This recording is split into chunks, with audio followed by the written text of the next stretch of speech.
Hi!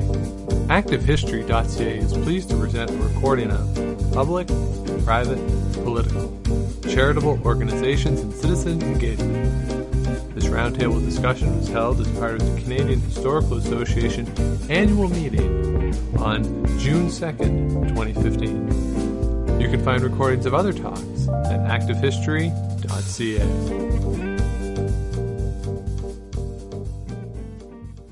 So we'll get started. I'm Lara Campbell. I'm chairing the roundtable, and I thank Sarah for asking me to do this. So welcome to Public, Private, Political, Charitable Organizations and Citizen Engagement, and thanks to Sarah for organizing the panel.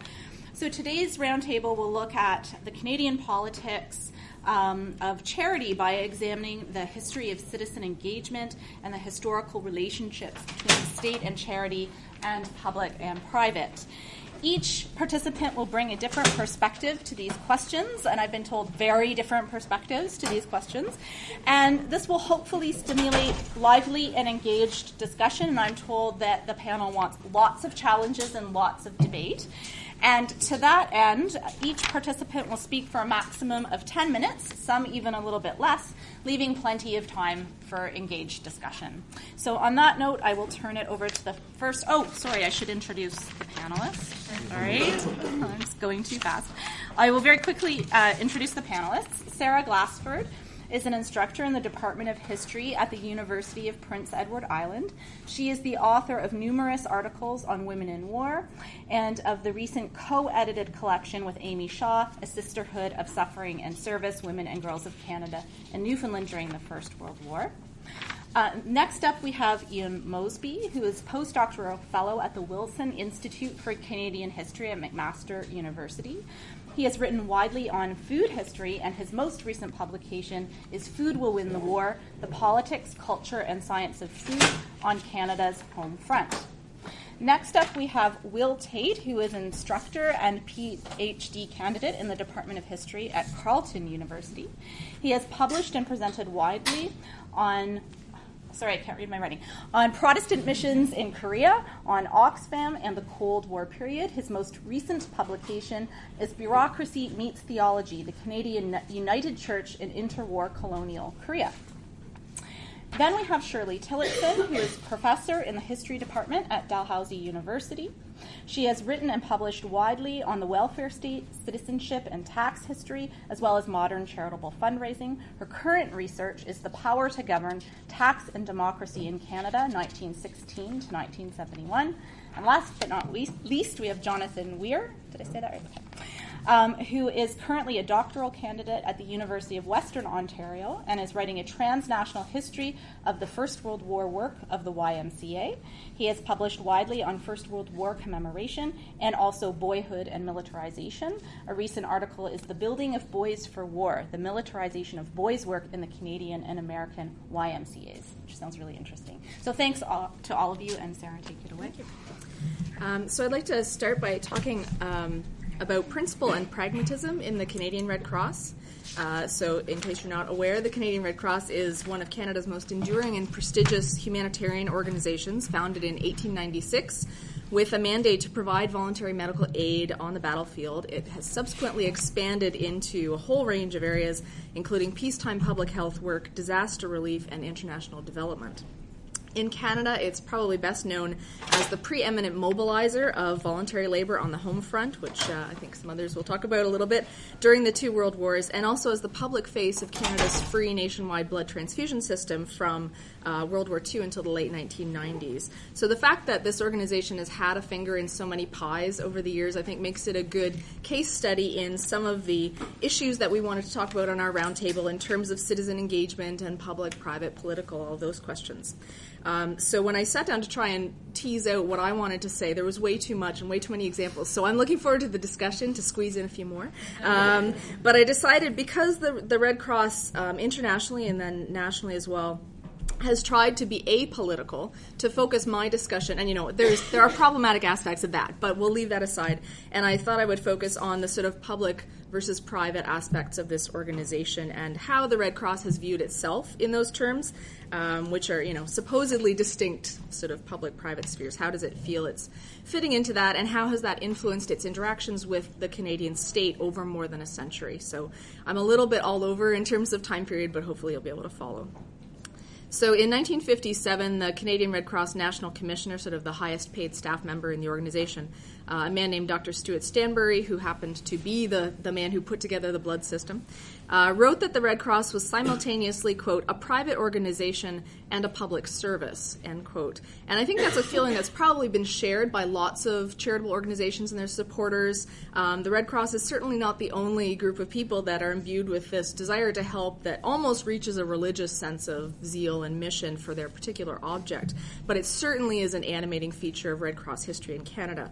And that comes out of the international Red Cross movement, which grew out of this determination to mobilize private citizens as volunteers to provide battlefield aid, as the new mid-19th century European armies of citizen soldiers sort of found themselves in situations where they didn't have adequate medical provision for the kinds of injuries that they were sustaining. So since the state was not addressing that challenge, we would mobilize citizens to do that instead, sort of private charity filling a gap. And it was an especially powerful form of citizen engagement at the time because the sick and wounded were citizen soldiers. So you had citizens helping other citizens in this, very vulnerable sort of situation. To allot that role of medical help to private charity had a further advantage because since Red Cross volunteers to begin with were independent of state organizations, they were working for humanity rather than for a government. They were free to offer aid to combatants on both sides, and this is the power of the Red Cross idea, is sort of people helping people rather than helping one side or the other in war. As the Red Cross movement evolved over time, neutrality and independence became two, sort of explicitly written into two of its, what it calls its 7 fundamental principles.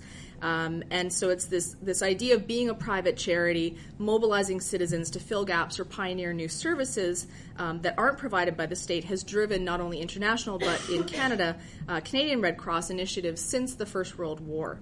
Which is when it started that expansion beyond its original mandate. So in Canada, that has meant providing outpost hospitals in remote regions, beginning in the interwar period, right up to creating this nationwide blood system after 1945. And it's been helped in that set of efforts because it's free of the kind of constitutional entanglements that divide healthcare between federal and provincial in Canada. And it's also driven by this humanitarian and charitable ethos to provide help where it's most needed. And where help is needed is an actual Red Cross slogan that pops up every decade or so. So the Red Cross has been able to leverage its private status into providing specialized public health services tailored to meet specific local or provincial needs.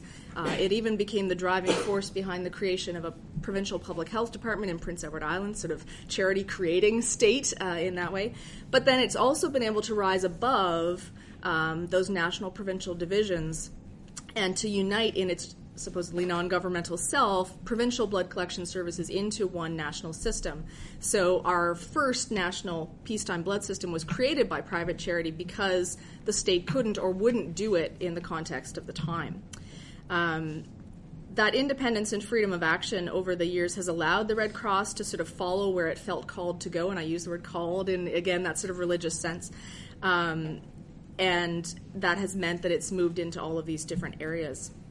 During the Second World War, the federal government tried to bring the Red Cross under the umbrella of what it called the War Auxiliary Services, and thereby to restrict its ability to raise and spend money independently. But the Red Cross fought back very ferociously. It did eventually have to give in terms of budget scrutiny and dates on its fundraising campaigns, but managed to keep itself out of that War Auxiliary Services umbrella and not to jointly fundraise for most of the war. And Red Crossers fought so hard, I think, to maintain that independence because independence was a vital component of the Red Cross's moral authority in wartime, right? The idea that there's this family of Red Cross societies around the world that stand above warring nations and are mobilizing humanity to help other humanity is a centerpiece of not only their sense of self, but also their fundraising and voluntary propaganda. This is how they get people to work for them and to give them money. So being lumped in with other organizations by the state in wartime sort of threatens their independence, their moral superiority, their sense of self, and their financial bottom line. So in both peace and war, the Red Cross saw itself as a private organization serving the public good, or in Red Cross terms, the cause of humanity. But as Carmen Nielsen has shown in her book, Private Women in the Public Good, this idea of a public good or of public service is far from disinterested. States and civic elites can shape our notions of what the public good is and the ease with which private organizations can pursue that. And that certainly has been the case with the Red Cross and the Canadian government. So as I think both Ian and John are going to show in a few minutes, in wartime, charities like the Red Cross or the YMCA are made use of by the state for the state's own ends. You can engage your citizenry, you can increase your morale, you can provide supplementary goods and services and collect, I guess maybe in Shirley's terms, what amounts to voluntary taxes through mobilizing these kinds of ideas of private service. So things like charitable registration, budget supervision, forced joint fundraising campaigns, access to shipping space in wartime, access to military personnel themselves, which is one thing the Red Cross has that everybody wants. These are tools that the state can use behind the scene to direct so-called private charity and the so-called voluntary efforts of citizens into the state's preferred channels. But I do want to just end on the idea that not only was the Red Cross used by the state, but it's also manipulating that relation to the state itself at certain times. Because despite this sort of much vaunted autonomy, like other national Red Crosses, the Canadian Red Cross was not entirely independent. In the early 20th century, national governments sort of one after another brought their national Red Crosses under some form of state control, sometimes very close state control, sometimes looser. It's fairly loose in Canada. But here it took place in 1909 in the Red Cross's active incorporation. So the Red Cross gained the ability to hold property and engage in financial transactions like an individual, but then had to submit its budgets and expenses to the government every year and be audited, and gained a sort of double-edged sword of auxiliary status attached to the military medical service in wartime. So there is that sort of degree of control. But the Red Cross is very proud of this auxiliary status. It has used it to maximum effect to secure donations and motivate volunteers, right? We're not just a private organization. We're also, got the gold stamp of approval from the Canadian government. And it was also something that the Red Cross could wave in the faces of its very few vocal critics in wartime to, again, sort of silence dissent over what it was choosing to do, or even rival organizations like the YMCA. And it's sort of used that as a tacit approval for whatever it's choosing to do. The Red Cross has also publicized other indications of government support at every opportunity, things from royal visits and royal patronage to prominent civic elites on their executives, public statements by politicians in wartime. Of course, the Minister of National War Services endorsed their campaigns, government grants, requests from the government for particular Red Cross assistance, because all of these links to the public authority sort of bolsters the private moral authority of the Red Cross on which it relies. So that auxiliary status was critical to the Red Cross's ability to function in wartime. It could not have done the things that it did without that.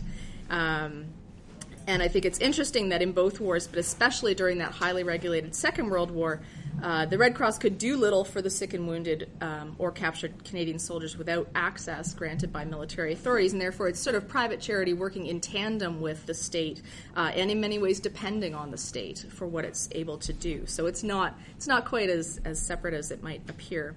That relationship of dependence extends into peacetime as well.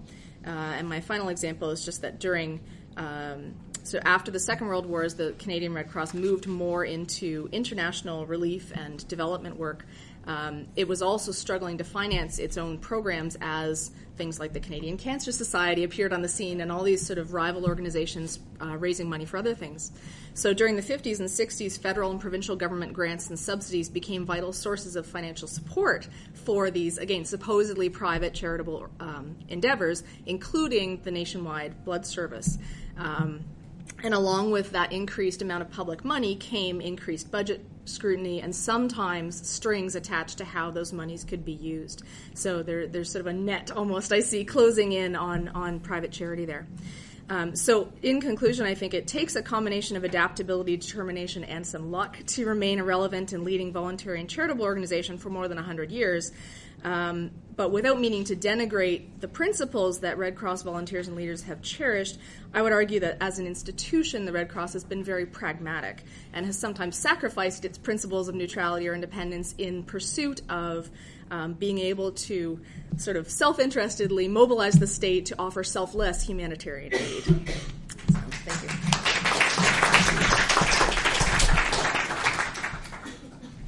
you.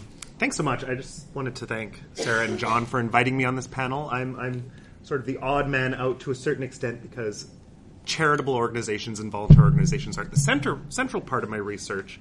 And in fact, I originally came to the history of charitable and volunteer organizations in a rather unexpected way while writing a book on the history of food and nutrition during the Second World War. But as I quickly began to realize when I started my research, food turned out to be a major focus of a range of different charitable and volunteer organizations throughout the war, with campaigns directed at things like overseas food relief, feeding off-duty soldiers stationed in Canada, one of the largest sources of voluntary labor, the provision of social welfare services, and even the development of volunteer organizations tasked with doing things like ensuring the smooth operation of state-controlled programs like food rationing and price control. And of course, as it always has been to a certain extent, food was a central tool of fundraising for a lot of organizations, whether it's through charitable dinners and fundraising teas, or through the sale of community cookbooks and the sale of produce from community victory gardens. And one thing I quickly discovered is a lot of these campaigns were not small.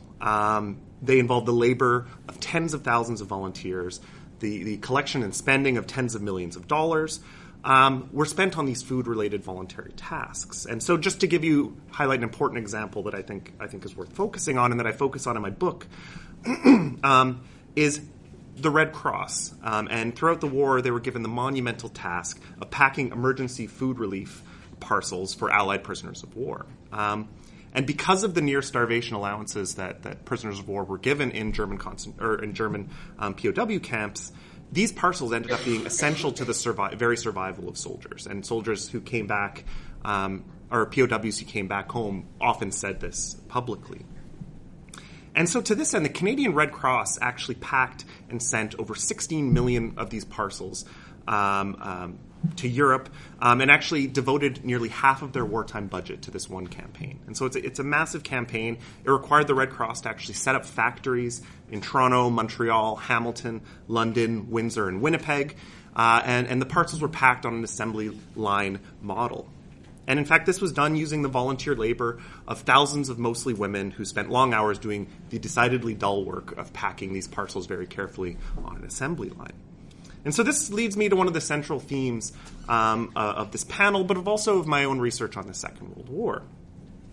And the theme that really struck me initially was the merging of the interests of the activities of mainstream charitable and volunteer organizations with the goals and interests of the wartime state. And so this is what Sarah was talking about, and the merging particularly with the interests of the federal government and the military.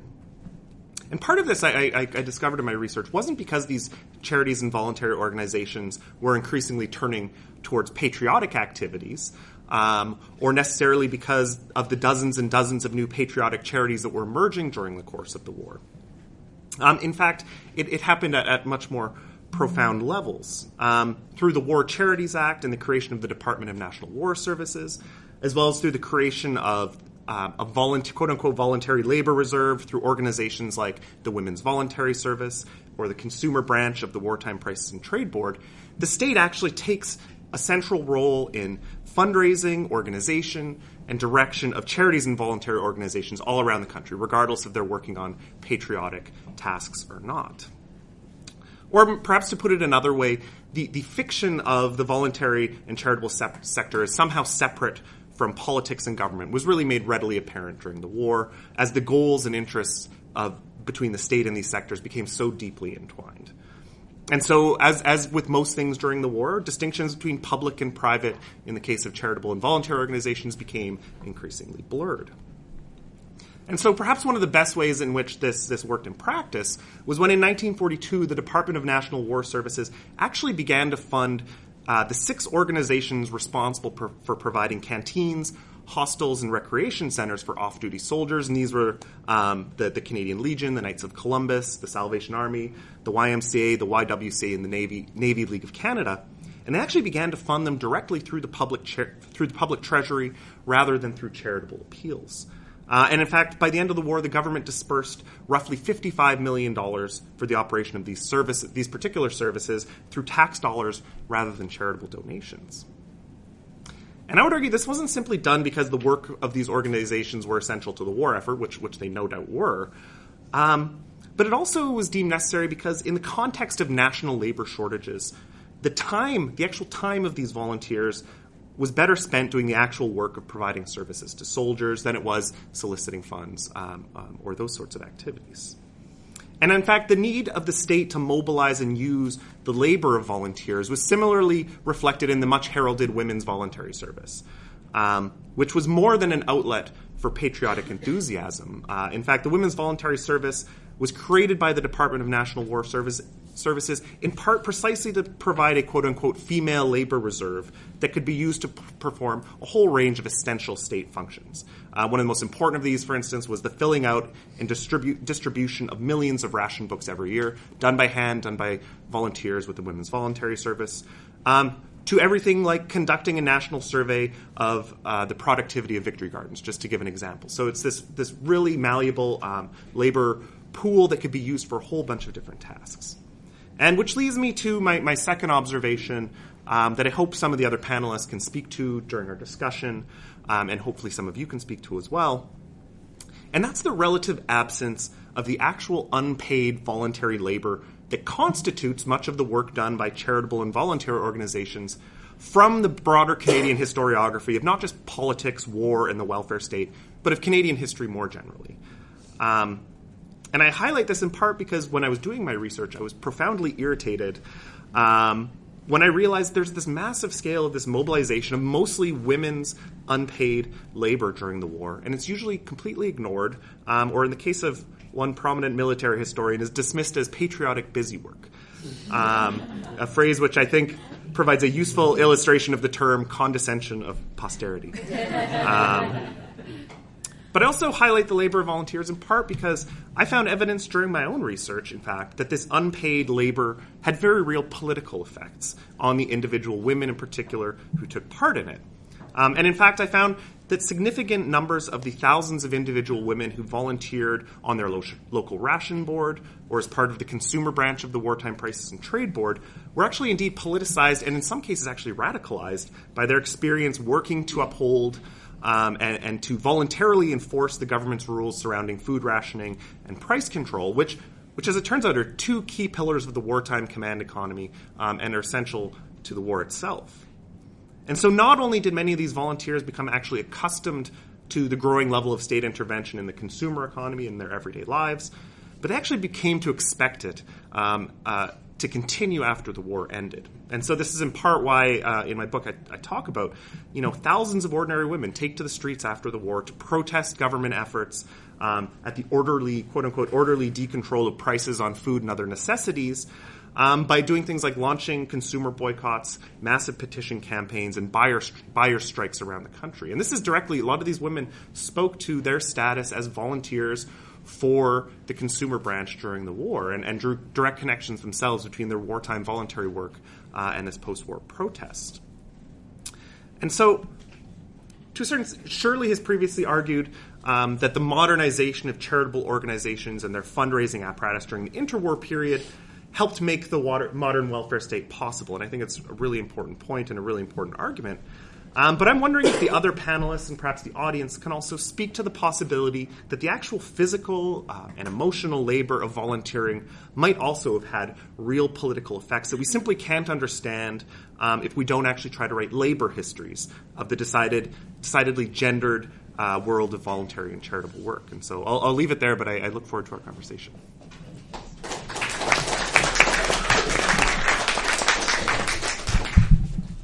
My name is Tait from Carleton. I started my academic career studying Christian missions.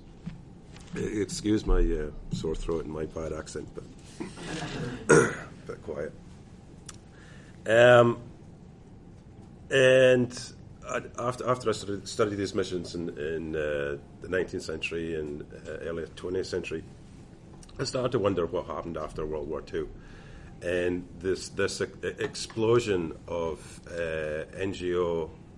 secular NGO activity after World War II, and how the missions adapted to this. The standard story is the decline of missions, 1960s, decolonization, the missions done, chaos for the missions. But the more I looked at this, the more I started to realize that these missions adapted, and they also influenced these emerging NGOs, these supposedly secular NGOs that popped up, and influenced groups like Oxfam, etc. So, as part of this study, I started to look at in the latter half of the 20th century, I started looking at an NGO called Can-Air Relief. And it was a Canadian NGO that formed in the late 1960s, and it was formed to deliver emergency food aid to Biafra, which was a secessionist state in Nigeria during the Nigerian Civil War, right at the end of the 1960s, just tipping over into 1970-71. And I looked at this group, Can-Air Relief, because it was on the surface, at least, it looked like a 1960s kumbaya moment where churches, business, and secular NGOs joined together and really worked together to alleviate this real humanitarian crisis. It was severe hunger, going into starvation. There was propaganda about possible genocide. So internationally, this was a huge story at the time, and this group formed together and really attacked this problem. And as a Canadian history, it seemed just that, this kumbaya moment, these disparate groups working together, in spite of the Trudeau government reticence to get involved in this conflict, because Biafra was a secessionist state. It was 1970s. Quebec was a secessionist state in 1970s. So Trudeau backed off from this one, and these private groups actually, put pressure on the government, but actually formed their own airline to fly in food into Biafra. But the more I studied it, and the wider I read, it is a transnational history. The story changes, and a big influence on me, at least, was Irish historian Kevin O'Sullivan, and he described Biafra as an instance where humanitarianism accelerated. And by saying this, I think what I think he means is this Biafra moment. It wasn't a hinge moment. It was an actual event where, or an episode where states, churches, and NGOs made real and lasting dramatic changes to how they did aid and how they did humanitarianism that we still feel today. So in the case of Can-Air Relief, this cooperation across secular and religious lines in Canada appeared to disregard, remember we're thinking about the end of the 1960s, this rising suspicion or unease between these camps, the secular and the church. However, on the ground in Nigeria, the Canadian NGO, the Can-Air Relief, it joined a very Christian response to hunger. It took part in a much larger multinational effort, and it was an effort dominated by the European and US Catholic and Protestant churches, who eventually joined together to form Joint Church Aid, which was an even bigger airline put together to fly in relief into Biafra, which was surrounded by federal Nigerian forces. This, of course, this morphing into a Christian response to hunger. Of course, it wasn't a problem for Canadian donors who were already in the Presbyterian Church or the United Church of Canada, who were big donors to Canada Relief. But one wonders about the more secular and increasingly political and critical donors in Canada at the time. And really, they didn't realise how Christian the other end was. After Biafra, I see a shift where faith-based groups became more active and revitalised through aid and development. And this was after years of external and internal criticism about their missionary pasts. So churches like United Church of Canada, Presbyterian Church of Canada, who had extensive missionary networks throughout the world, really went through this process of self-flagellation about their missions. The evangelical churches that rose after 1970 and got into the aid business didn't go through that process. They had Christian missions overseas, but they had never really been involved in these kind of aid projects that we see the United Church involved in the Presbyterian Church, etc. And a reason for them getting involved in this was a kind of tempering of religious fervour in a lot of the evangelical groups towards the end of the 20th century. They became less convinced that the rapture was going to happen. And part of this shift was the Lausanne Covenant in 1974. 150 countries got together, evangelical groups from 150 countries got together in Switzerland, and they came up with the Lausanne Covenant. And it was a covenant amongst evangelical groups that really pushed the idea that a new social Christian conscience concentrating on worldly affairs.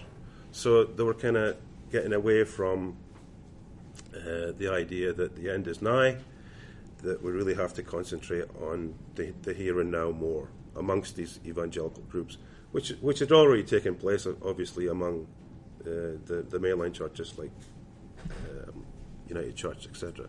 But this was new for the evangelicals. And foreign aid and development was part of this concentration on worldly affairs. So, to look at this, I jumped into the archives of the Pentecostal Assemblies of Canada, and they were very generous about their access. I must say. I mean, Dominic Marshall's here, and one of our arguments is if these groups receive public funding, they should be transparent, and they were. I mean, they were very helpful in allowing me in there. In the Pentecostal Assemblies, the PAOC, it became a major charity, and still is a major charity, providing food and development assistance. And as the 70s progressed, they began to lobby for public funds, and this was shortly after Lausanne. The first big catch, if you would, was from the Alberta Conservative government in the mid-1970s, who injected close to $1 million for development, small-scale development work. They got confident and they went after CEDA, and this is when momentum really picked up. So after funding from CEDA, their operations expanded. They got into more and more food aid projects, and what eventually formed was the Canadian Food Grains Bank.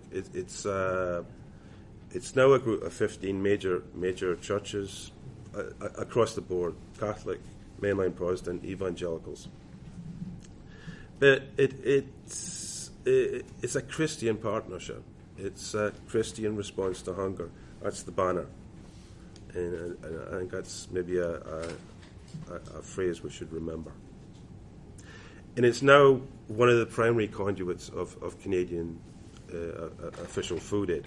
I think it's the second one, so it's major. So at the heart of this, I'm not going to drone on about the history of Canadian Food Grains Bank, but at the heart of this is attention, and this is what I want you to think about. And it's inherent in faith groups like the Pentecostal assemblies, who are really efficient at doing this. They are experts. I've been in their offices. I've been in the offices of their NGO, Erdo. These are very professional people that are good at their jobs, providing food aid.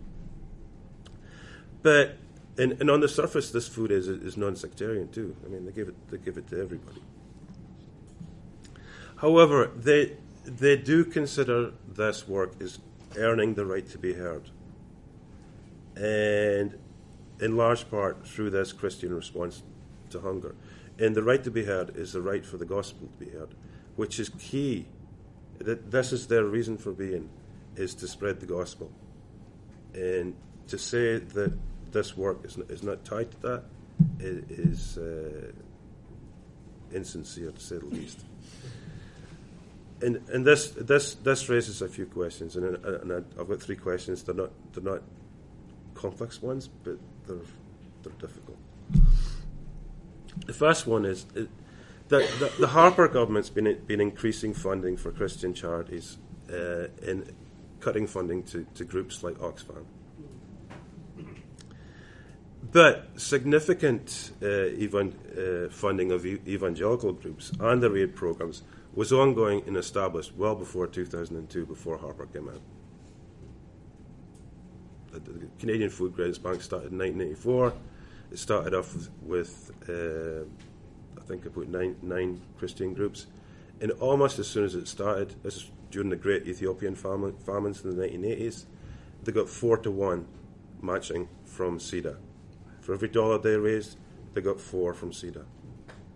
So and this is since 1984. The second is the issue of choice.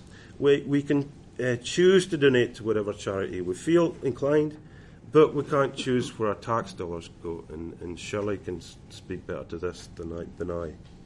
But in the case of CEDA and now DFATE dollars, I think this is significant when dealing with religious groups, especially since many of these organisations receive public funds from behind firewalls. And the Canadian Food Grains Bank is a kind of firewall, and so are many of the Christian churches' NGOs. They're set up as separate entities. We give money to them, but actually we are actually supporting the church.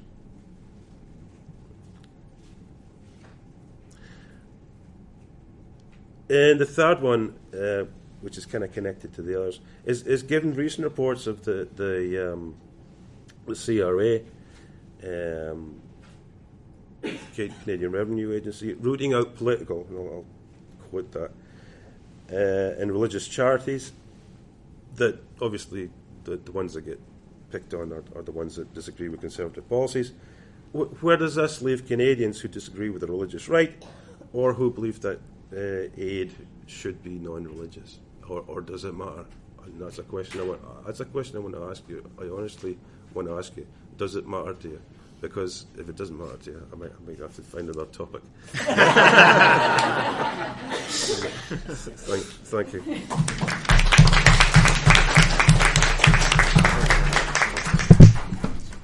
Well, it's just lovely to hear these really interesting interrogations of the boundary of state and charity. And when I started writing Contributing Citizens, I was worried about the the story going around that private charities could do better than the state to do the work of funding care and services.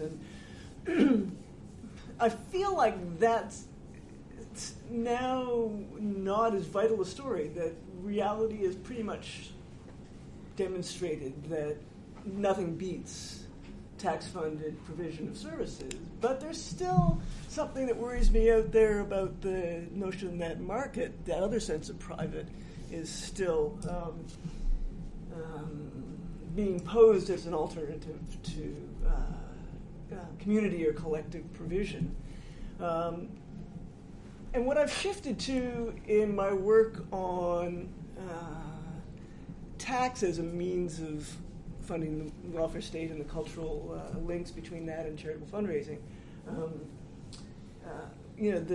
what underpins that transition is that I think that there's ways of talking about community and connectedness that we need to reintroduce into the way we talk about politics. So, although I'm not talking about charities today, I'm in fact talking about taxation. I hope you'll see the connection between the two. You, having eliminated the first 2 pages of my talk to save time, one of the places that I started this particular paper with was Jeffrey Simpson's recent column bemoaning the lack of a national vision and large purposes in Canadian politics.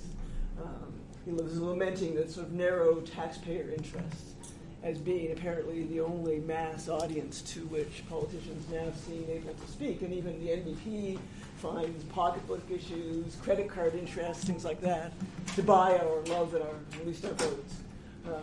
They've all done their market research, and the results appear to be, what's in it for me is the question that you have to answer when you're speaking as a politician to a voter. The political world in that model looks pretty much empty of the community or collective perspective that mobilizes people in charities. But I'm actually not quite as depressed by this development as is Jeffrey. What about the nation? Simpson. I think, and this I hope will be wildly, unsettling for you. It was kind of difficult for me to write, to say some of these things, but I think taxpayer may not be as deplorable an identity, may not be so stupidly selfish as he suggests. I want to suggest in this talk of caring and community that self-interest isn't going to go away. And that what differentiates political projects and communitarian projects is not we want a world where no one is self-interested, where everyone is altruistic. We want a world in which the force of self-interest is better used rather than badly used. Certainly, anger about taxes is one of the less appealing expressions of self-interest. And I found that at all income levels, this is not something that is only the rich, although one of my students says, only the rich is interested in taxes. Not so, my dear. And it's about sales taxation, obviously, and about income taxation. But anti-tax feeling is, not the only kind of social phenomenon that tax talk does. I want to suggest with just a few historical examples and a lot of analysis, basically this is all mostly opinion and hardly any history, but I can give examples in a more historical argument and discussion, that tax can be a means to cultivate social consciousness. It's not necessarily opposed to social consciousness. And I mean something a little more, but it's related to the notion that we could cultivate enlightened self-interest. So it's not just that position I want to put, although it's a related one. So one of the 2 historical anecdotes that I want to offer that sort of moved me in this direction, and that will, I think, unpack a little bit what I mean about tax talk generating social consciousness. One of them is from 1936. one of the two constitutional cases in Canada about income taxation and its legality. We're not full of them as the United States is, but there are two. One's 1920, the Caron versus the Minister of National Revenue, and the other one, 1936, is Forbes versus the Government of Manitoba. This fellow, James Forbes, represented civil servants employed by the federal government in Manitoba. He earned the Department of Agriculture what is in 2014 dollars about $23,000. So not a rich man, but he is the test case that is used to dispute whether or not the province of Manitoba can tax the income of the wage income, particularly that he's earned, and that the other civil servants employed by the federal government in Manitoba can tax. I won't tell you about all the constitutional doctrines that underlie the legitimacy of this case, but you may think he owes $20.80. There's something more going on than just him wanting to get money out of it. It may seem a little petty and selfish that he's going after the $20.80 even. But what he and the working class organizations that supported him in his protest against this income tax were arguing is that this was an income tax that did not properly register ability to pay. It was a flat tax with a low exemption, so it was taking small amounts from people who could ill afford it. And as common on the left, his supporters urged that the revenue gap that the province of Manitoba was trying to cover could be filled by taxing the income of the rich more heavily. They suggested 100% taxation on income over the equivalent of approximately $89,000 in today's dollars. So what you get here is a pretty classic cul-de-sac of mutual recrimination. You should pay more. No, you should pay more. Your ability to pay is greater. No, your ability to pay is greater. Studying tax history gets you very tired of that stuff very quickly. And it makes the solutions to public revenue problems that are based on make the other guy pay more seem a little tiresome. And in fact, the rich here have a kind of at least somewhat pro-statist argument. They say, yes, there's a revenue need. We need a more abundant public revenue. Many small contributions by the numerous non-rich will generate more and a more stable revenue. The rich will just be said, well, we'll leave, and they often do, but there aren't enough of us. You could take all of our income above roughly $89,000 and you'd still have a deficit in the Manitoba budget. You need to tax this one. So they're both calling each other selfish free riders. And as I say, it's kind of depressing. So what's Premier Bracken to do in 1936? Well, he gives the arguments of the rich, but he also does what we might more want him to do on a social democratic point of view, and that is that he talks about the value of the services being provided by the states, the consumption benefits that flow to everyone from the tax-funded services. And so he does get reelected, so that's not a bad move, although it's a narrow thing.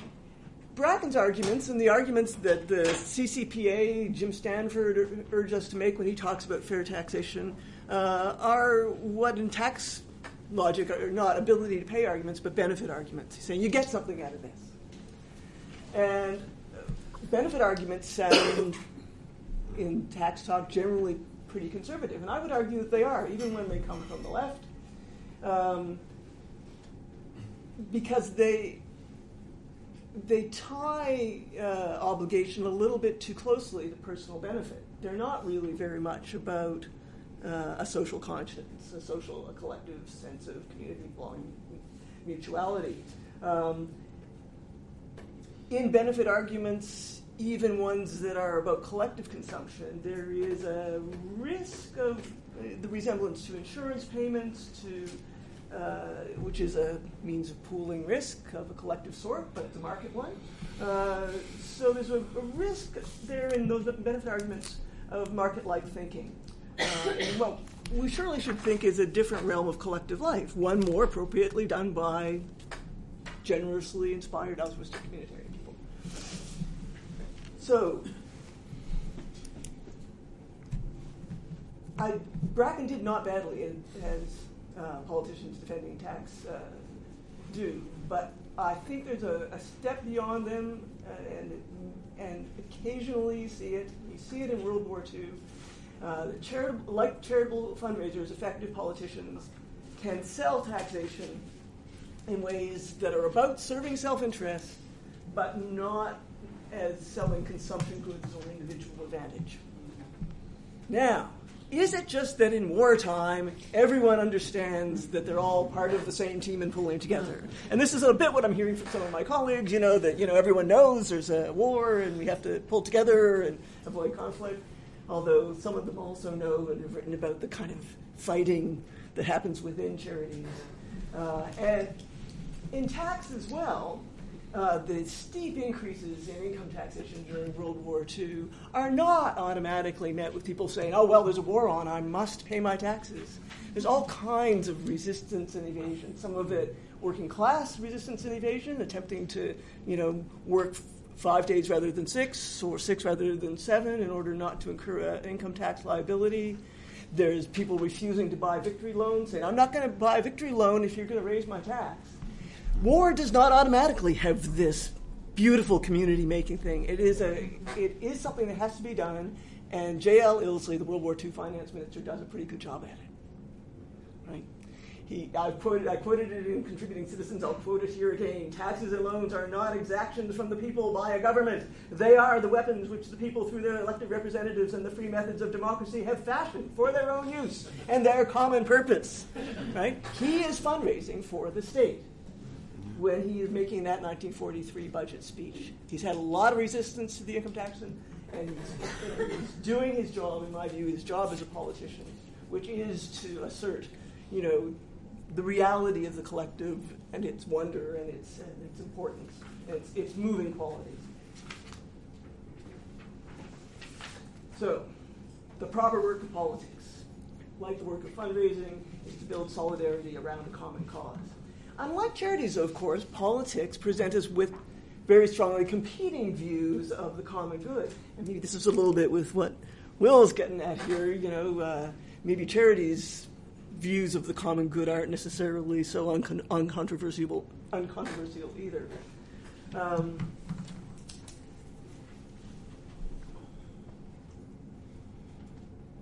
In arguing that there's a kind of importance to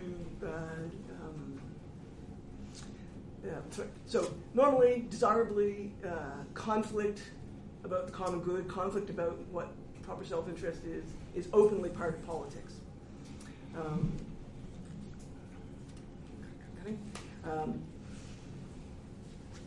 Whereas charity can seem to have a kind of advantage in presenting itself as a collective, non-conflictual sort of thing. I think people who study charities may realize that that's,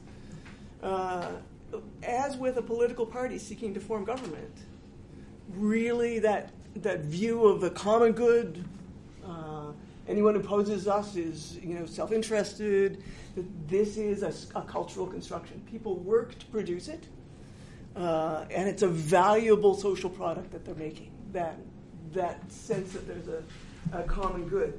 So how can tax talk do that, which is always about the other guy, and what he should pay? I mean, isn't that sort of dreadful, inimical to this collectivism that I'm suggesting politicians and fundraisers and charity people both do? Many of my students don't like politics. They think of politics as power-hungry jerks, haters, people who can't get along. And maybe they're right about that. But I don't like the consensual world of charities all that much. What I like about arguing about tax is politics at its best as well as its worst. At its worst, taxation is just another tool for imposing on others in the names of our own interests. But at its best, tax politics, like the adversarial legal system, is a system for focusing conflicts and forcing choices. Taxation is a prime topic through which we can do that necessary work of social deliberation. And that's where I think tax talk is really creating a society It's possible to speak both as a taxpayer and as a citizen. And I actually don't like the distinction between the two. It may be as illusory as the one that I've attempted to deconstruct between public and private. In that kind of taxpayer-citizen binary, altruism can play a part in each, and I think acceptably so too does self-interest.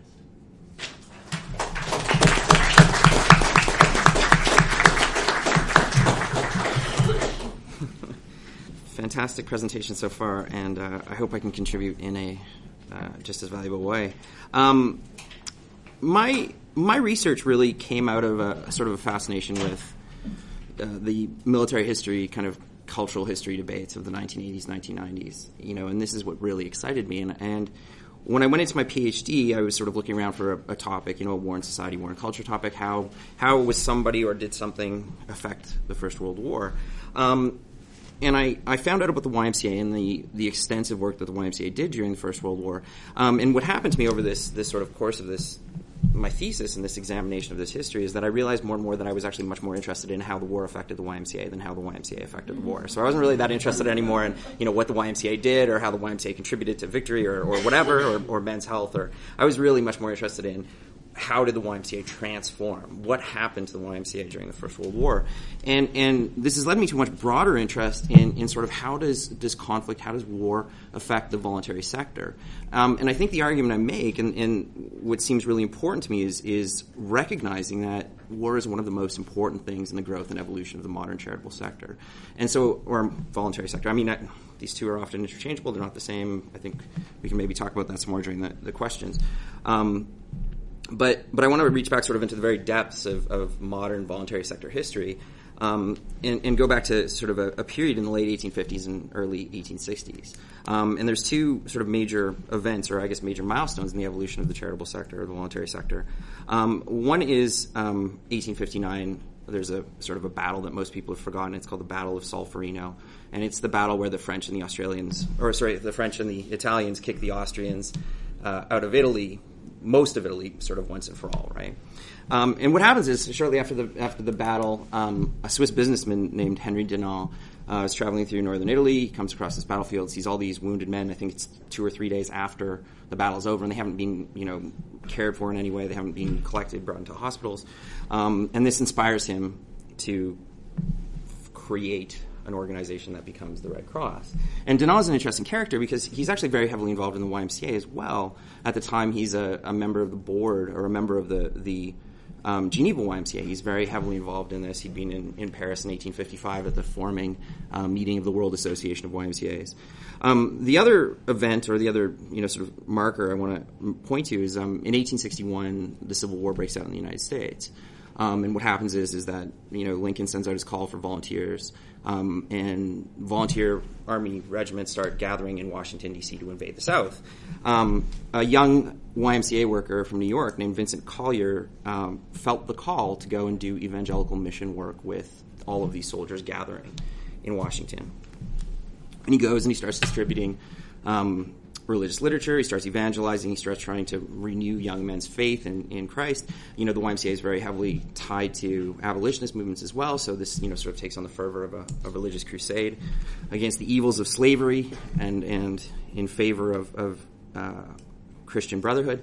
And he goes back to New York, and he makes an impassioned call to the New York YMCA and says, we need to form an organization that can do our mission work with the soldiers of the Union armies. The organization, the YMCA, then essentially creates from itself an organization called the United States Christian Commission. They do medical work, they do religious work, they do palliative care, they do all sorts of different service work with the Union Army. What basically happens is the YMCA dissolves itself. Different local YMCAs become local chapters of the United States Christian Commission, bring in hundreds of new supporters, do this work during the Civil War and after the war.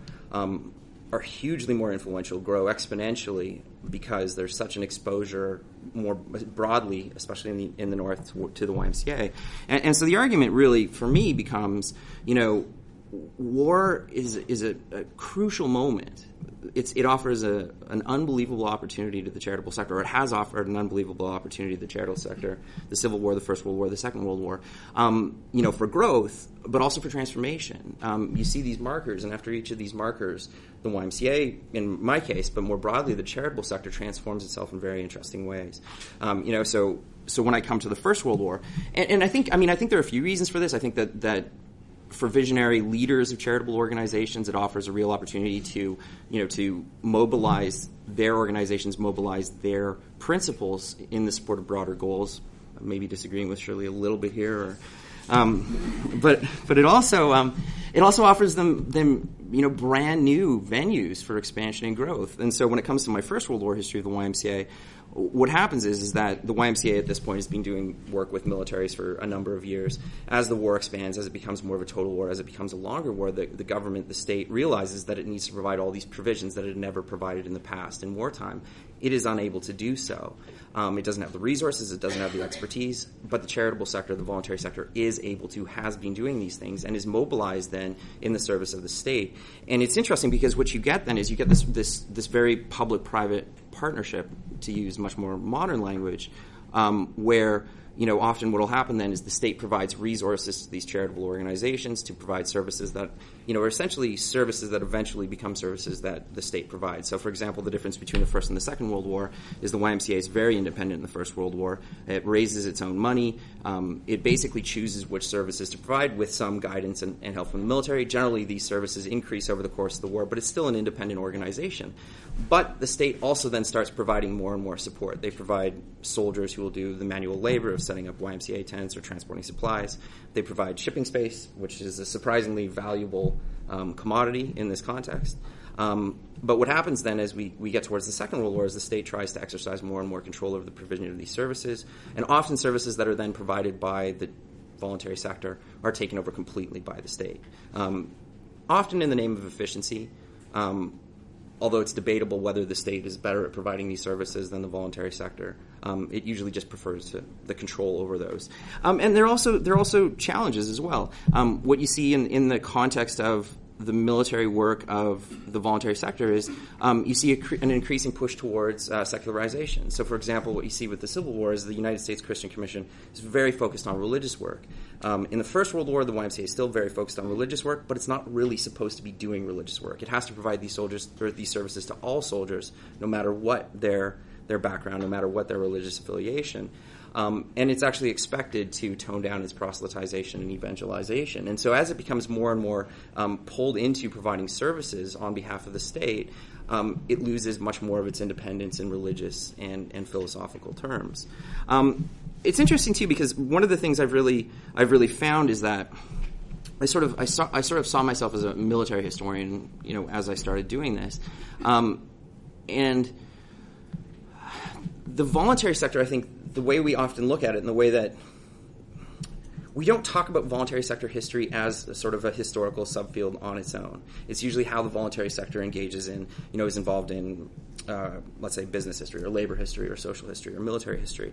And I think that what I've started to realize doing this work is that I really feel like I am a charitable voluntary sector historian, and that this is sort of a field that I want to tell people this, but there's no jobs for like voluntary sector historians, right? So it's like, but this is kind of more and more what I'm. Yeah. Sorry, but you know what I mean, right? And this is something. I mean, it intersects all these histories, but it's also very much its own history. It's something that it's a military history because it's active in the First World War.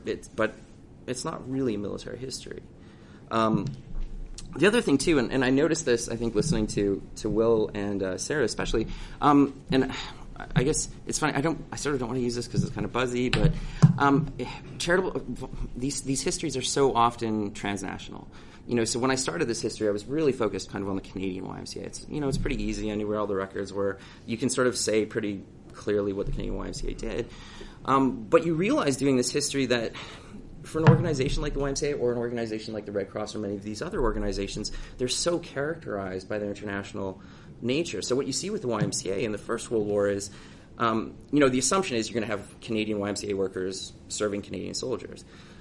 And that's the norm, but it's not the rule. And you have these YMCA men who start appearing all over the world. And, there's this one really fascinating character named Jessup. I can't remember his first name, William. And he just happens to be in Cairo at the beginning of the First World War. He's British. He started off in the Y in Northern England, but then he went to a YMCA training college in the U.S. and did work with American Ys. Then he went and did YMCA work in India, and he was returning to Britain through the Suez Canal when war broke out. And so he was sort of stranded, right? And he's like, well, I'm a YMCA man. I'm in Cairo. He's pretty senior. And so basically the International YMCA said, well, you take charge of our work with Allied soldiers in the Levant. And so he did. And there's this, but he's got this very international history. And what you see is that this becomes more and more the norm. An early pioneer, for example, of military work in Britain was a guy named F.J. Fedarm. And the reason he started doing it in Britain was because he'd been posted to the Canadian YMCA, I think in Brockville maybe it was Brantford. It was an Ontario YMCA, and the Ontario YMCA had been doing work with the militia for 20 years before it happened in England. And so basically what he did was he took the model that had been pioneered in Canada, transported it over to England, and created this work. And this is really the norm with the YMCA, and I think it's similar with organizations like the Red Cross. And I mean, looking at international relief organizations, they work internationally. They work in concert with other organizations, or they are international themselves. And then I guess I'm going to close. I know we want to have some time for questions.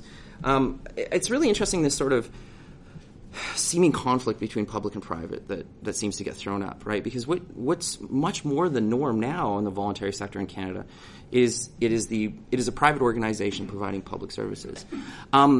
And, in the same way that sometimes government is good at providing certain services, sometimes is really bad at providing services, sometimes this works fantastically well, sometimes it doesn't. But it's a really tight relationship, and it's become the norm. And so much of this was pioneered in wartime, with these private organizations being encouraged, being brought into the war effort to provide essentially a public service. And sometimes this would be funded through charitable fundraising, but it would also often be supported and funded by the government as it sought to ensure that these services were being provided effectively. So I think that's as far as I'm going to go, and maybe we'll see where the questions come. Would somebody like to begin debating? Challenge or comment? Yeah, comment really on Shirley's Alvin Pickle at Mass University. Something that happened in the recent Alberta election is a commentary on this, the public versus private versus the charitable versus public. Some of you may have seen this thing where there's these 5 businessmen, and almost it was such a parody that it looked like the NDP must have staged it. They were whining, why is it always us that they approach for taxes? And if they do that, we're going to stop, with all our charitable contributions. Yeah, and and there was this kind of notion that somehow, the charitable stuff, the people who are donating are deciding who is a worthy recipient, whereas when the state takes it, that the state is making that decision, and somehow it takes away your decision as an individual. So how does that figure in all this kind of stuff? I think that I find that example kind of supports my general contention, in that they are speaking as though their philanthropic work and their role as taxpayers are 2 sides of a coin, and they are in effect saying they'll withhold their consent to taxation if their views of what the social good is, as expressed by, in this case, people contending in the political arena, aren't recognized. So, part of the reason I make these arguments, which may seem odd and idiosyncratic, is that I really want to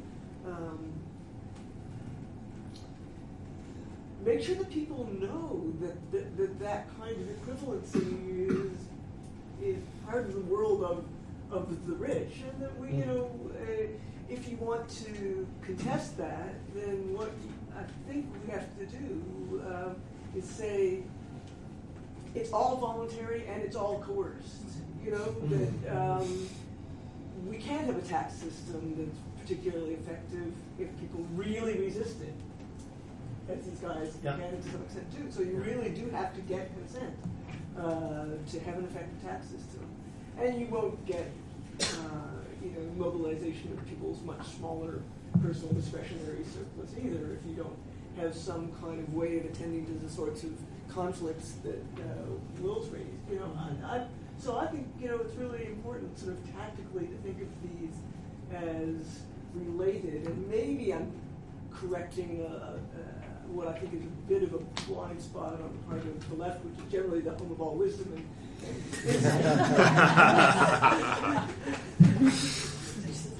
But just by saying, these guys do see themselves as participating in social projects just in different ways, and we need to engage with them on that. Not say you guys are all just individual, greedy, selfish, anti-status people, but you guys are engaged. We're all engaged in collective projects. We just see it differently. So let's try to figure out if there's some way that we can do collective, understanding everyone's different position. You have to understand ours a little bit better.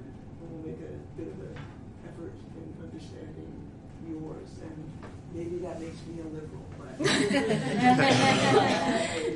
I just think that standing there and saying the other guy's an asshole and I'm not doing anything because he's an asshole is not a collectivist orientation. Yeah, I know. He's worth more than 100,000 others. That's the problem. Dominic had her hand up, so we'll go 1, 2, and then 3.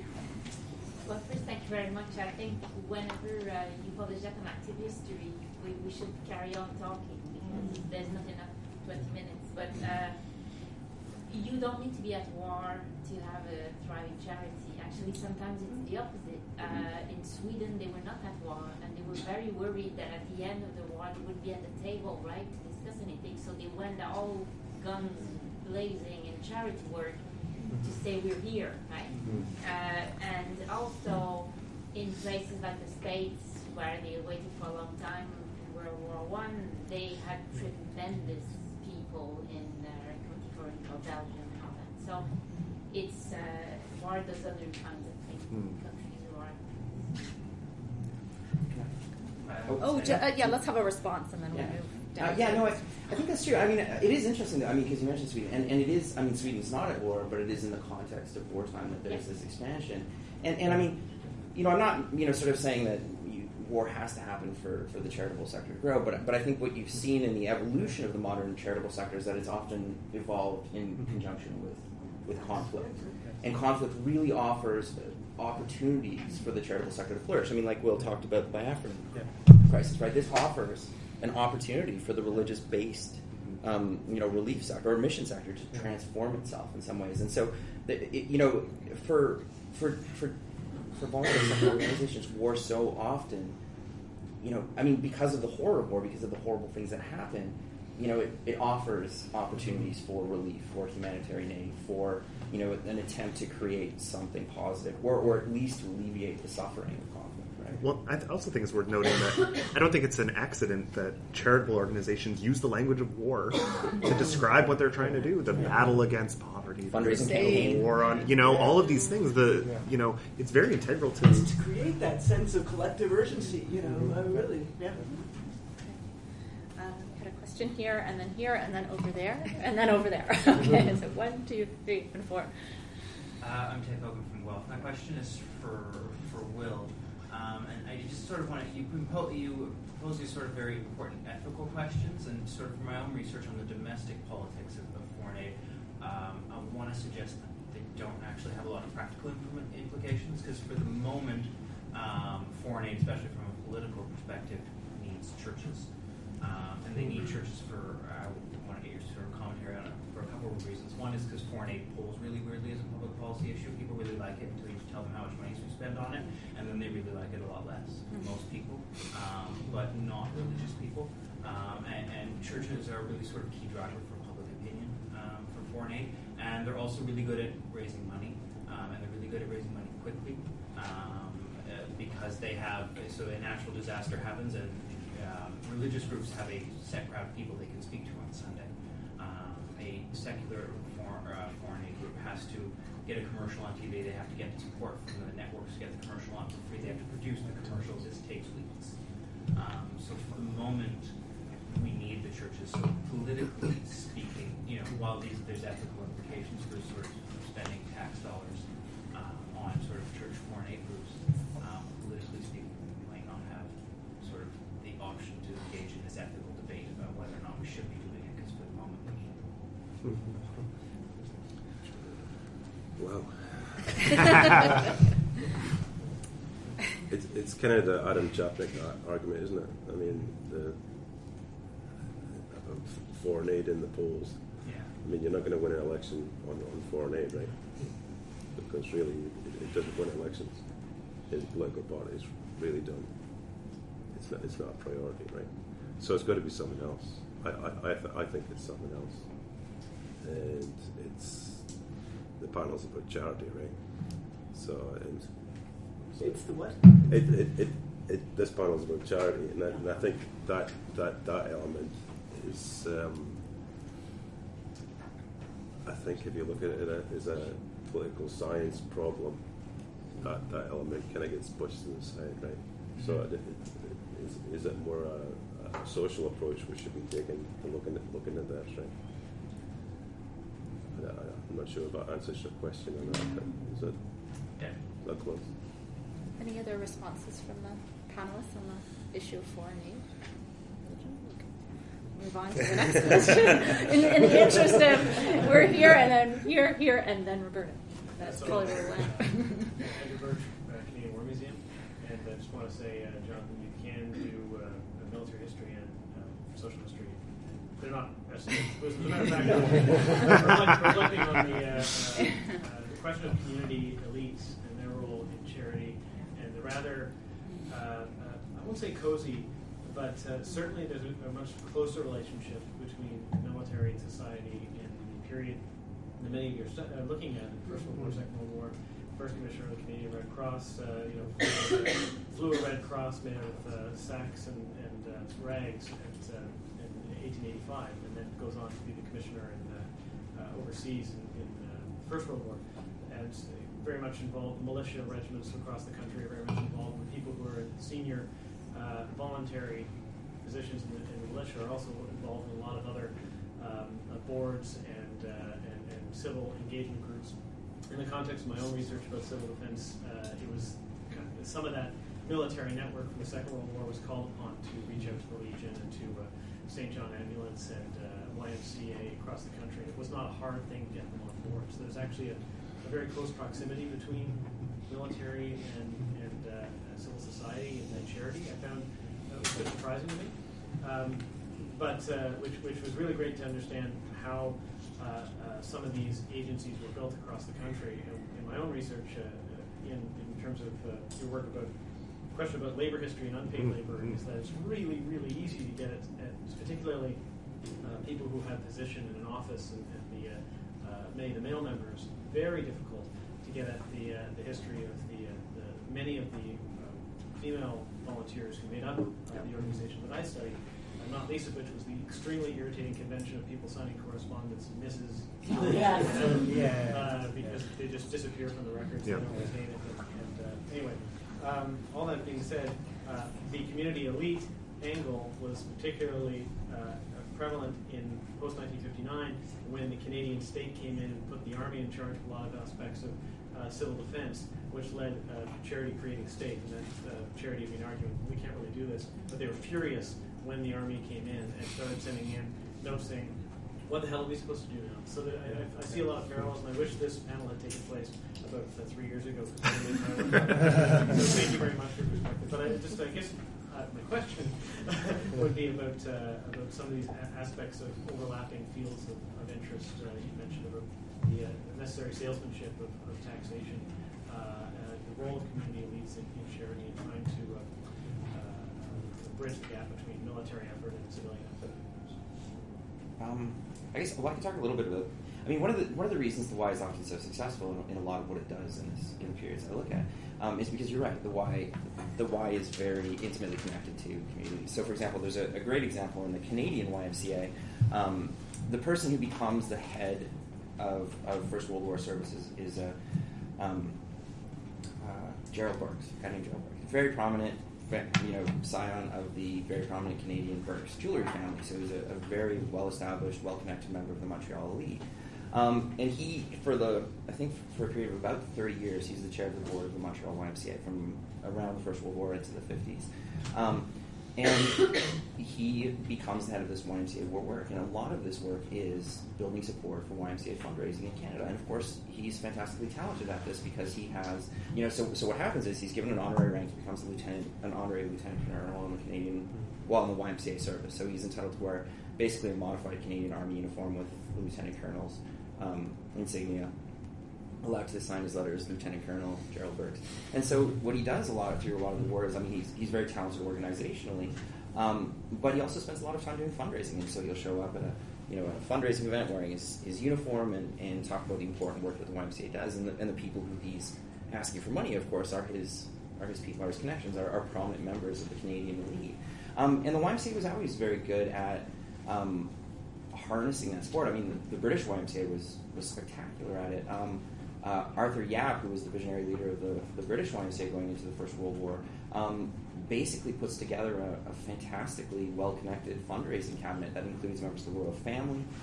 It includes, Lord Roberts, prominent military men. And then at the end of the war, the Y does this. All of the Ys do this thing where they basically collect these letters of support from military and political leaders and social leaders, talking about the fantastic things that the YMCA did during the First World War, and they use this for fundraising purposes, and they use this to really bolster their image. And so the YMCA was, and still is, it's always been connected with prominent people locally, and that's why one of the reasons I think it's been so successful over so long. Can I just very quickly pick up on that and ask, because I get a sense, Shirley would define as a political historian. You might have once defined as a military historian, slightly moving away. But picking up on what everyone said, how would you very quickly, because I know there are questions and I've intervened, define yourselves then? Is it a new field of charitable voluntary history? Would you define yourself as political historians, as social historians, as transnational historians? How would you, if you have to give your pitch very quickly, because it sounds like it's a very intersectional kind of field. Yes. It is. I've been called an institutional historian, and I reject that because I think it's so much more. I would very much agree with Ian, because my ladies are the ones doing the parcel packing, that it's very much labor history at times. It's sometimes military history because it's formed by the militia, and it's also formed by politicians. And Red Cross is a small, conservative, old Ontario Tory elite in all the senses of Tory, that then grows into something else, partly because of the labor of all of these women. And but I also feel like John, sometimes it is its own little voluntary charitable history thing because it draws on so many different aspects.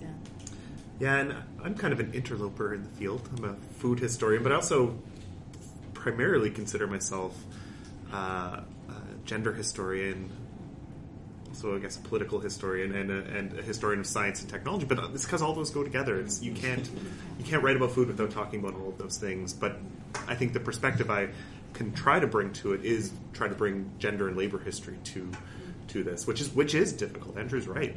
Finding the actual records of the volunteers who do the important work, and that work. It's very interesting because a lot of the histories that I was trying to put this story together are about the people at the top, the organizers who are sort of the movers and shakers. But most people are devoting their charitable donations in terms of labor. They're giving themselves up for long periods of time and doing important work. And how do we even talk about that when we don't have their voices? I was at a workshop over the weekend, and there was a historian from Europe, and he said every historian in Europe now is trying to be a transnational historian because it's trendy, right? But for me, and I think John too, it is transnational history. But that said, listening to Ian stuff, it's interesting to think labor, putting labor into this and gender is fascinating. Well, and just to complexify my identity as a historian even more, I have to be a religious historian. And that's often a really important part of voluntary sector histories, because so often these are, were originally religiously inspired organizations. So I got to know far more about 19th century Christian reform movements than I ever thought I would. You can't talk about the YMCA in war work without understanding muscular Christianity or the Second Great Awakening. Like I never thought I got to know what the Second Great Awakening is. Yeah. Oh, I think the reason I got into this subject area is that I thought it was supremely integrative. Yeah. That this was, I think I get not to have a hyphen. I get to be a historian when I'm doing this. I've been pitching it as the new political history because I want to, because political history does that work of integration. But unfortunately, if it's just, elections and contests between the political elites, people don't necessarily appreciate that. But if you put those contests in a fully realized context, then I think you see the way in which, a political actor needs to understand the religious, the family world, the financial world, the foreign policy world of the people he or she is pitching their politics to, and the raising money within, so that I really think the charity sector does a great job at sort of doing the same kind of thing as political history used to do, but doing it in a way that makes the sort of the thickness of social connections really visible. Let me collect these two questions and then see where we end up in terms of time, and then the panelists can choose to answer as they see fit. And then a third one. Okay, very quick, 5 minutes. Okay, well, I'll try to make it short because I just found this so thrillingly interesting. Really, it was fabulous. So, a couple of quick comments. I think the military history is clearly, I'm coming at this from a disability history point of view. There are no disability charitable social movements without wartime disablement. So it's very much, related. And then on that front, CNIB is clearly an organization founded by, disabled vets from First World War.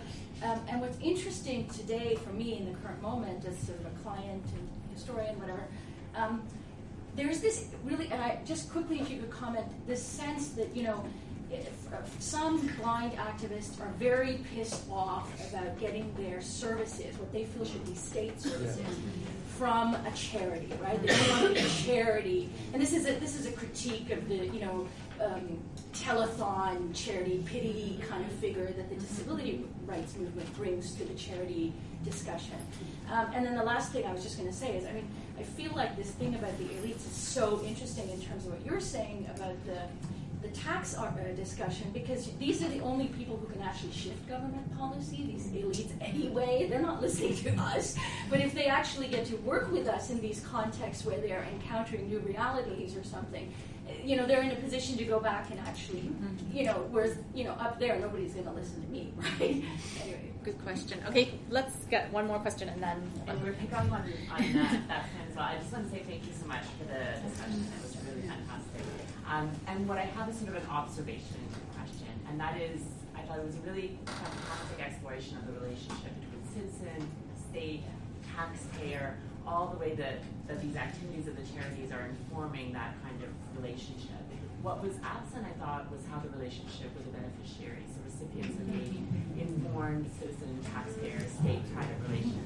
It's a huge question, and I apologize. But I do think it's worth, maybe a future panel exploring that. But if you do have some thoughts, that would be great. In a way, those two questions are sort of linked, aren't they? I would just say, in terms of the Red Cross, of course, it is about wartime, and then it expands beyond that. So it's very much, we have a moral duty, obligation to help our citizens and offer our aid. And so at the end of the First World War, when this massive organization has so much money and so much enthusiasm and power, what do you do with that? Do you just shut down like you're supposed to? No, of course you don't. So what do you do then? And so they were looking around for who is the appropriate recipient of all of that when there are no more soldiers. And so they did veterans work to some extent, but it became mothers and children because Canada has such a high infant and maternal mortality rate. So the recipients are very central to that transformation coming out of wartime, which kind of ties nicely to John. Well, yeah, the benefit recipients thing is a really interesting question for the YMCA during the First World War, because towards the end of the First World War, there's a lot of complaints about the YMCA's providing these services to soldiers, and they're complaints because So, for example, the YMCA charges for some services that they provide, which is, the YMCA still does that. It's something that the YMCA has always done. But they were mandated to charge for those services by the Canadian military. They had certain fixed prices for different things that offered at YMCA canteens. But they only sometimes, so they charged often when the canteen was in the rear areas, but when it was in the front lines, they usually didn't charge. And if somebody was wounded, they didn't charge. So there are all these sort of practices. But it got to the point by the end of the war that soldiers really felt that they deserved the benefits provided by the YMCA, that was one of the things that they deserved as participants in the First World War as combatants. And it really sort of confuses this idea of the YMCA as a voluntary organization that voluntarily provides these services to some people. There was a really famous incident after the war when Canadian soldiers were waiting to be repatriated. They were sort of held in camps in sort of distant, isolated locations in Britain. And it took up to a year for some Canadian soldiers to be repatriated. And at one point there were riots in one of these camps, and the first building destroyed was the YMCA camp. Right? So the YMCA in a sense became a focal point for disaffection with the military bureaucracy at large, because the YMCA wasn't doing enough in some ways to make their lives livable at that point. Well, we are now over time, but I want to thank everyone for successfully fulfilling Shirley's desire for engagement today.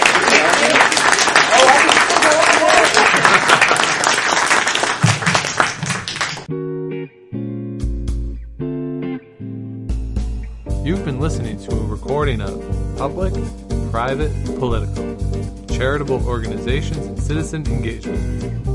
This roundtable discussion was held as part of the Canadian Historical Association annual meeting on June 2nd, 2015. You can find recordings of other talks at ActiveHistory.ca.